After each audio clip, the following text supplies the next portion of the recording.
Hi, my name is Miss Lori Strode, and I'm the counselor for juniors and seniors, last name M through Z, at Cookeville High School. And this is how I preserve my mental health.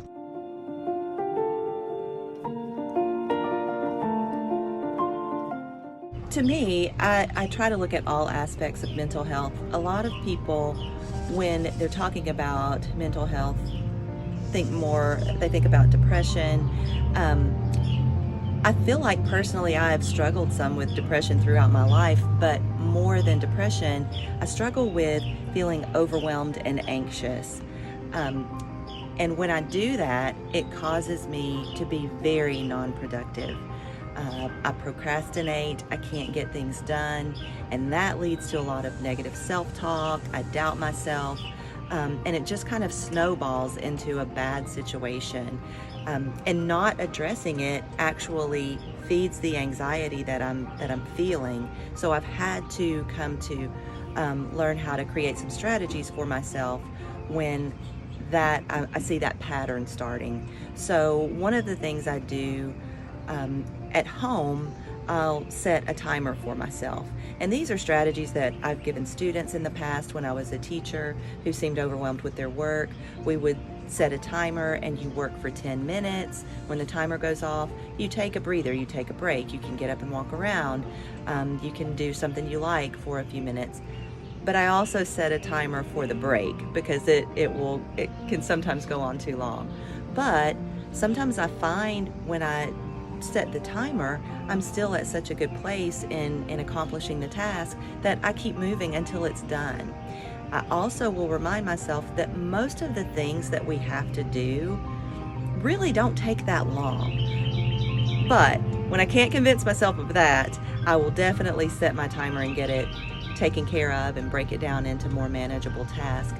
That kind of pushes the anxiety down and it gives me some calmness. I have a little bit more control over what's going on. At work, we deal with a lot of deadlines, a lot of paperwork, record keeping, things like that. So, our desk may be piled up with things that need our attention, but if a student comes in, the student needs our attention first, so the paperwork gets put to the side. Well, by the time we finish with the student, there could be 2 or 3 more documents that come in that need our attention. And so over the course of a day or two, if those aren't dealt with, it's a pretty big pile of tasks. Again, anxiety sets in, procrastination sets in because I don't feel like I can accomplish the task. So it just snowballs and keeps building. In that situation, I look at whatever's just right there on top. I take care of whatever it is, whether it's a big task or a small task. I do that one thing, which will lead to the next thing and the next thing.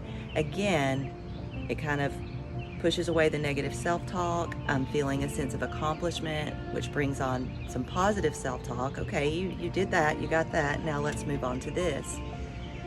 I think what we say to ourselves is important, and life is overwhelming. Just even on the best of days, there are lots of things coming at you, whether they're good or bad. There are lots of things to be dealt with. So you have to develop a strategy of what you're thinking and what you're saying to yourself to develop a sense of calmness and be able to accomplish what you need to do. So whether it's setting a timer or just weeding through whatever's the first thing, not even on your list. Setting a list is good too, like making a list of what needs to be accomplished in a day or in a certain amount of time. But just choosing a strategy that works for you and getting control of those thoughts that are spiraling and causing you to feel incapable and anxious and tight. Switch what you're saying to yourself because you hear it first, and think of how you can manage that and be more capable. And that's how I manage my mental health. Now, what are some ways that you preserve your mental health?